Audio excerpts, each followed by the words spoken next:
Practice match number 2 जो है वो आज कहीं ना कहीं हुआ नेपाल और डीडीसी के बीच में। प्रैक्टिस मैच 1 के बाद इस गेम में जो पहला मैच काफ़ी हाई स्कोरिंग था, ये गेम कहीं ना कहीं लो स्कोरिंग रहा है। तो सबसे पहले जैसे कि हमने आपको बताया है, डिस्कशन शुरू करने से पहले वापस से जो हमने पहले मैच में कहा था वही चीज़ यहाँ पर हम शुरू में ही आपको कहेंगे। 2 पॉइंट याद रखिएगा, पहला कि ये प्रैक्टिस मैच है और दूसरा पॉइंट कि अगर आप यहाँ पर जीतते हैं तो भी इसका मतलब ये नहीं है कि आप नाइमीबिया में जाकर बहुत अच्छा परफॉर्म करेंगे। यहाँ पर अगर आप हारते हैं तो भी इसका मतलब ये नहीं है कि आप नाइमीबिया में जाकर हारते ही रहेंगे, वहाँ अच्छा परफॉर्म नहीं करेंगे। तो ये 2 चीज़ें माइंड में रखिए, समझिए और उसके बाद ही डिस्कशन को आगे सुनिए। और खास करके पहला पॉइंट उसे जरूर ध्यान में रखिएगा, ये प्रैक्टिस मैचेस हैं। खैर अब शुरू करते हैं आज की बात। तो यहाँ पर आज पहले डीडीसी ने पहले टॉस जीता और पहले बैटिंग करने का फैसला किया। उनके फैसले में नहीं जाएंगे क्योंकि उनसे हमें कोई मतलब है नहीं। अब बात हो रही है कि प्रैक्टिस से नेपाल के लिए कैसा रहा ओवरऑल, खास करके अगर पहले मैच के कंपैरिजन के तौर पर देखें तो पहले बॉलिंग कराई टीम ने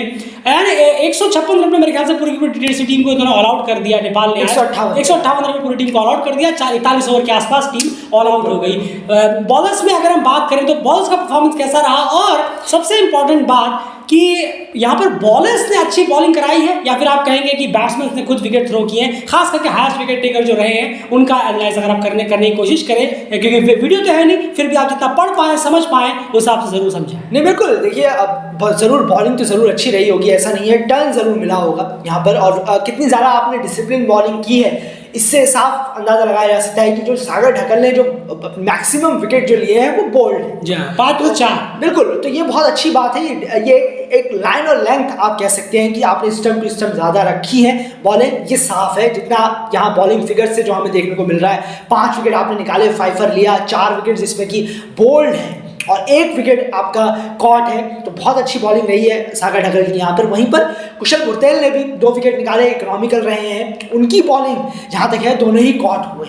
जी हाँ, पर स्टार्टिंग को देखेंगे आप, सोमपाल कामी को अगर आप देखेंगे तो उन्होंने 4 ओवर में 2 मेडल, 5 रन, 1 विकेट निकाला है। यानी कि शुरुआत में उन्हें स्विंग, अर्ली स्विंग जरूर मिल रहा था। अर्ली मूवमेंट जो है अपने इस स्टार्टिंग फेज में, जैसे कि हमने देखने को मिला था नेपाल की बैटिंग में, जो हमें देखने को मिला कि दिल्ली ने जिस तरीके से 3 विकेट नेपाल के निकाले थे शुरू के 10 ओवर में, यहाँ पर भी कुछ ऐसा ही देखने को मिला कि 1 विकेट यहाँ पर सिर्फ मिला। और नंदन यादव हो या करण केसी हो, उनकी तरफ से वो एक अर्ली जो मूवमेंट है या एक ब्रेक थ्रू है वो नहीं मिल पाया। बिल्कुल, तो कहीं ना कहीं आप देखिए यहाँ पर छोटी छोटी चीजें हैं, इसको समझने की कोशिश करेंगे। जैसे हमने पहले ही कहा, यहाँ पर हार जीत से कोई मैटर नहीं करता। आप जीतते तो भी वही बात है, हारते तो भी वही बात है। हाँ, एक माइंड में रहता है कि हम जीते या फिर हार हैं। लेकिन यहाँ पर अब चीज़ एक समझाते हैं आपको। एक वक्त था जब सोमपाल कामी एक छोटे से अच्छी बॉलिंग करा रहे थे, उन्होंने काफी बेहतरीन बॉलिंग करा, इकोनॉमिकल रहे, इकोनॉमिकल के रन ही खर्च नहीं किए उन्होंने। 4 ओवर में शायद 5 रन दिए और तो वहां पर उन्होंने 1 विकेट निकाला, प्रेशर बनाया। लेकिन दूसरी तरफ से जब करण केसी बॉलिंग करा रहे थे वहां पर उन्होंने 28 रन तो उन्होंने जरूर ठीक ठाक रोके, लेकिन विकेट उधर से कहीं ना कहीं मिला नहीं है। एक वक्त में डीडीसी 75 रन पर 1 विकेट था।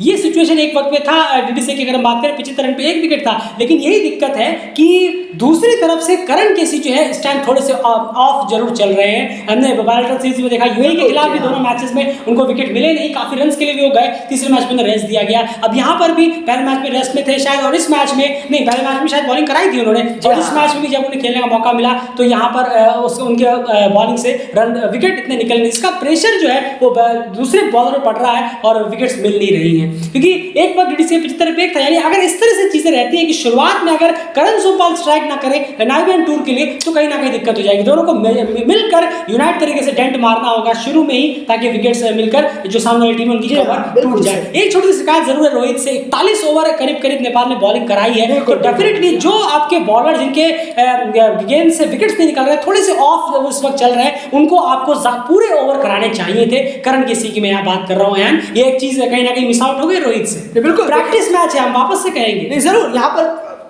चीजें कवर करने के हिसाब से तो आप कह सकते हैं कि चलिए अच्छी बात है कि हमें ठीक करनी है। यहाँ पर जरूर है कि वो चीजें प्रैक्टिस मैचेस में होता ही अक्सर ये है, हम देखते ही अक्सर ये है, उन प्लेयर्स को, उन चीजों को सामने रखा जाता है जो उस टीम की कमजोरियां हैं या उस टीम की जो ताकत ही नहीं है या उस टीम की बहुत ज्यादा लैक है उस चीज में। मान लीजिए फॉर एग्जांपल अगर ले लें, अगर हम किसी टीम की टॉप ऑर्डर प्रॉब्लम है तो वो उस टॉप ऑर्डर को बहुत ज्यादा ट्राई करते हैं, उस पर प्रेशर बनाते हैं प्रैक्टिस मैचेस। इसीलिए होता है प्रैक्टिस मैच कि आप ज्यादा वक्त बिताइए। अगर मान के चलिए डेज का प्रैक्टिस मैच है तो डेज में बोला जाता है कि आप अमूमन ज्यादा से ज्यादा घंटे निकालिए चाहिए टॉप ऑर्डर को, या बॉलर्स हैं तो बॉलर्स पर जिम्मेदारी दी जाती है, उनको ज़्यादा सामना करना होता है, करवाया जाता है बैट्समैनों का। जी हाँ, मैचेस में अमूमन यही देखते हैं कि जो कमजोरियां हैं उन्हें ठीक करने के लिए प्रैक्टिस मैचेस काफ़ी इस्तेमाल होते हैं। तो यहाँ पर ज़रूर थोड़ा चूक एक तरीके से हुई है यहाँ पर कि करण केसी को आपने लिया, आपने बॉलिंग कराई, 6 ओवर करवाए, 2 मेडन भी डाले, 28 रन भी दिए, पर आपको याद रखना होगा कि वर्ल्ड क्रिकेट लीग 2 है, हमारा जो मुद्दा है, हमारा जो असल मकसद है वो है, वहां पर हमें अर्ली ब्रेक थ्रूज चाहिए ही चाहिए। 75, 80, 90 रन पर अगर एक विकेट लिखा आएगा तो ऐसे काम नहीं चलेगा, काफी वक्त बीत जाएगा। बिल्कुल, उसमें कोई दौरान नहीं। तो ये हमको समझाने की कोशिश कर रहे हैं कि ये छोटी सी चूक जरूर हुई है। अब आप यहाँ पर ये सोच रहे होंगे अरे यार सागर डगर को टर्न मिल रही है, स्पिनर्स को विकेट मिल रही है, चलो सभी स्पिनर से ही विकेट बॉलिंग कराकर धनाधर टीम को ऑल आउट करके इस मैच को जीत लेते हैं। ये मेंटेलिटी अगर रही होगी आज रोहित की तो कहीं ना कहीं थोड़ा सा डिसअपॉइंट जरूर हुए कि आप करण केसी जो फॉर्म में नहीं है, वो कितना वक्त हो गया उनको अपने ओडीआई इंटरनेशनल विकेट लिए हुए, क्योंकि यूएई के खिलाफ उनको विकेट्स मिले नहीं थे और यहाँ पर भी वो विकेट लेस अभी तक गए हैं। तो कहीं ना कहीं आप उनसे पूरे 10 ओवर करवाते, उनसे और निकलवाते कि नहीं अभी मेरा भरोसा आप पे, आप और ओवर डालिए और यहाँ पर निकले, तो थोड़ा सा डिसअपॉइंटमेंट यहाँ पर जरूर हुई है इस चीज में। बाकी जिन्होंने विकेट्स लिए अच्छी रही, सागर डगल ने विकेट टू विकेट बॉलिंग कराने का उनको फायदा मिला है, वरना 4 बोल्ड यहाँ पर होते नहीं। ऐसा नहीं कि आप बॉल कहीं और डाल रहे हो जाके स्टंप पे लग रही है, चुंबक थोड़ी नहीं भाई, wicket to wicket length to length ball रखी है, इससे उन्हें प्रॉफिट जरूर मिला है। अब यहाँ बैटिंग की तरफ चलते हैं यार। 159 टीम को चेस करने थे और अर्जुन और आसिफ हमेशा की तरह शायद ओपनिंग करते हुए हमें दिखे हैं। तो यहाँ पर आज ओपनिंग जो है वो ठीक ठाक चली है, अच्छी खासी चली जरूर है, लेकिन वही मैं वापस से कहूंगा दुनिया का हर ओपनर जब 50 ओवर का क्रिकेट खेलने के लिए आता है तो उनके सामने 300 बॉल्स होती है। जाहिर सी बात है, आपको तो आप चेस करें तो आप ये नहीं चाहेंगे 300 बॉल तक पहुंचे, लेकिन आपके पास एक मौका था कि आप आराम से इस टारगेट को जो है थोड़ा और लेकर जाते, किसी का थोड़ा वक्त बिताते। याद रखिएगा मैं पूरी टीम की बात नहीं कर रहा हूँ, मैं सिर्फ अर्जुन की यहाँ बात कर रहा हूँ, क्योंकि उनके बल्ले से रन यहाँ पर निकल नहीं रहे हैं कुछ आध वक्त तक। 150 आई थी यूएई के खिलाफ, उससे पहले पीएम कप में 150 आई थी, उसके बाद पीएम कप भी थोड़ा ऑन ऑफ रहा था और यूएई के खिलाफ सीरीज भी सिर्फ 150 आई थी, उसके बाद फिर ऑफ हो गए थे। यहाँ पर पहले मैच में पूरी तरह से फ्लॉप हो गए थे, तो यहाँ पर कहीं ना कहीं आए और बॉलें खेलनी चाहिए। बॉलों से मैं अर्जुन के सेटिस्फाइड नहीं हूँ।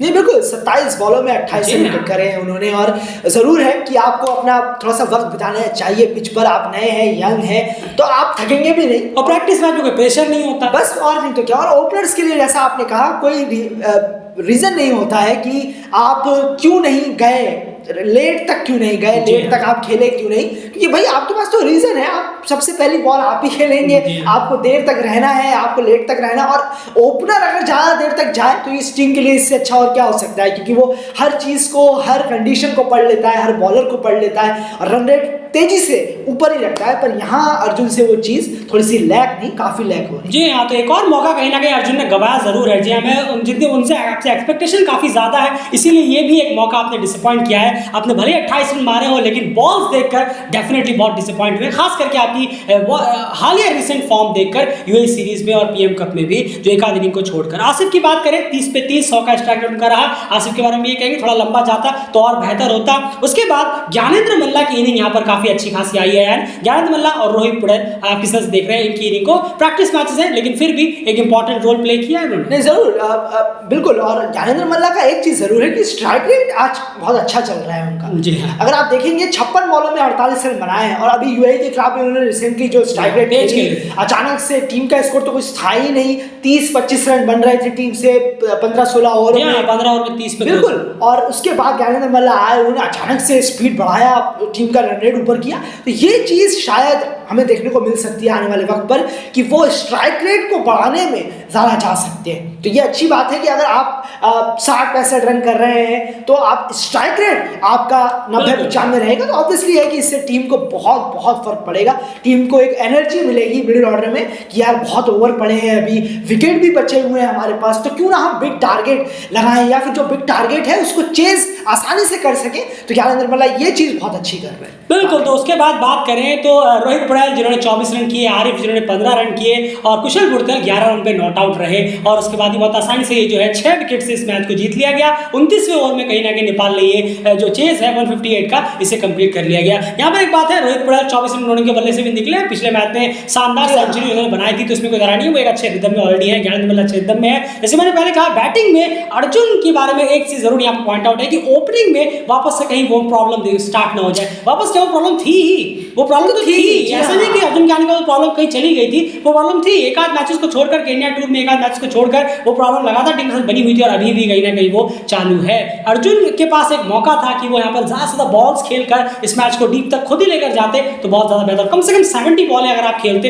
तो बेहतर होता। प्रैक्टिस मैचेस था, कोई प्रेशर था नहीं यहाँ पर, और स्कोर भी इतना था कि आप आसानी से उसको चेज कर सकते थे कि जो बैटिंग की लंबी चौड़ी फौज जो उसके बाद आनी थी। तो कहीं ना कहीं ओवरऑल मैच आप जरूर जीते, एक आपके माइंड में एक अच्छा सेटअप होगा, चलिए हम कहीं ना कहीं फाइनली इस टूर में जो प्रैक्टिस मैच मिले थे उसमें से एक हम जीते, एक हारे, लेकिन ओवरऑल प्रैक्टिस के लिहाज से भी कुछ चीजें हैं जो कहीं ना कहीं निकल कर आपके सामने आई है। प्रॉब्लम बैटिंग में भी अभी भी है कुछ चीजें, और प्रॉब्लम बैटिंग में बॉलिंग में भी कहीं ना कहीं है, बस उसे ठीक कैसे करनी है वो अब देखना होगा कि नामिबियन टूर पे किस तरह से वो चीजें अब ठीक होती है। बाकी थोड़ी बहुत जो प्रैक्टिस सेशंस वगैरह हैं वो तो अभी चलेंगी। एंड दो मैच हो गए हैं, फाइनल से पूछना चाहूंगा बैटिंग में एक दिक्कत और बॉलिंग में एक दिक्कत आपको अभी भी क्या नजर आई इस प्रैक्टिस गेम में जो शायद अभी भी दूर नहीं हुई है, उसको जरा समझाएं और उसके बाद खत्म करें। नहीं, बड़ी दिक्कत तो ये है कि पेसर्स का कहीं ना कहीं थोड़ा सा लैकिंग नजर आ रहा है, पेसर्स का खासकर वो एक परफॉर्मर या वो एक तरीके का जो एक स्टार्टअप है, तुरंत एक विकेट थ्रो दिलाना, थोड़ा सा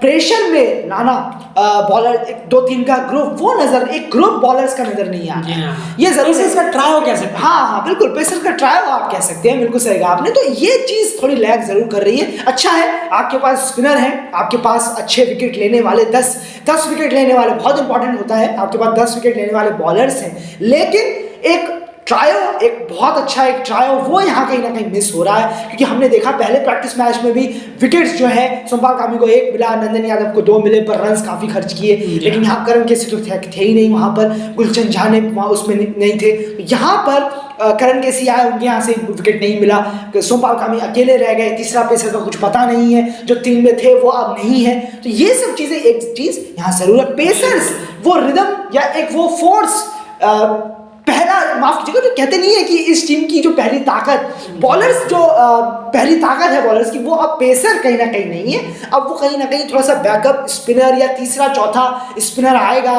5वां स्पिनर आएगा, कोई और आएगा, तब जाकर विकेट मिलेगा। ये हाल, ये थोड़ा सा बिल्कुल, तो ये दिक्कत जरूर है कि आपको शुरुआत में अर्ली ब्रेक थ्रूज दिलाने की जिम्मेदारी जो है वो कहीं ना कहीं पेसर्स पे होती है, और थर्ड पेसर टीम जो तैयार नहीं कर रही थी लंबे वक्त से, उसका खामियाजा कहीं ना कहीं थोड़ा दिखने लगा है, जो डर है कि कहीं नामिबियन दौरे पे कहीं वो पूरी तरह से कहीं एक्सपोज ना हो जाए। देखिए अब स्पिनर्स अगर आएंगे तो स्पिनर्स आएंगे 13 ओवर, 14 ओवर, 15 ओवर के बाद लगभग स्पिनर्स आना शुरू होंगे, नई बॉल जब थोड़ी पुरानी होगी, लेकिन तब तक अगर पेसर्स जो फ्रंट लाइन पेसर्स हैं अगर वो विकेट नहीं ले पाए तो बहुत देर हो जाएगी, 70, 75, 80 रन हो जाएंगे। तो अगर स्पिनर्स मैच में वापसी भी कराते हैं तो स्कोर 230, 240, 245 तक पहुंच जाएगा, वो जो इतना आसान होगा नहीं। प्रैक्टिस मैचेस में स्कोर करना, बाकी मैच अपने होम में स्कोर करना और अवे के मैचेस में टॉप टीमों के खिलाफ स्कोर करना एक अलग ही पर्सपेक्टिव होता है, लेकिन छोटी छोटी चीजें जिसे देखना होगा कि टीम कैसे टैकल करती है, लेकिन उम्मीद है कि आप इस पे खरे जरूर उतरने की कोशिश करेंगे। बाकी बातें अगली वीडियो में होंगी, स्क्वाड एनालिसिस लेकर हम आपके सामने हाजिर होंगे तीनों ही टीमों की। फिलहाल इस वीडियो में इतना ही, वीडियो को लाइक जरूर करिए, सब्सक्राइब करिए, और ये प्रैक्टिस टूर जो है 2 मैचेस का, एक डीडीसीए और एक नेपाल, दोनों ने यहाँ पर बराबरी पे जीता है। फिलहाल इस वीडियो में इतना, अपनी राय कमेंट बॉक्स में जरूर रखिए।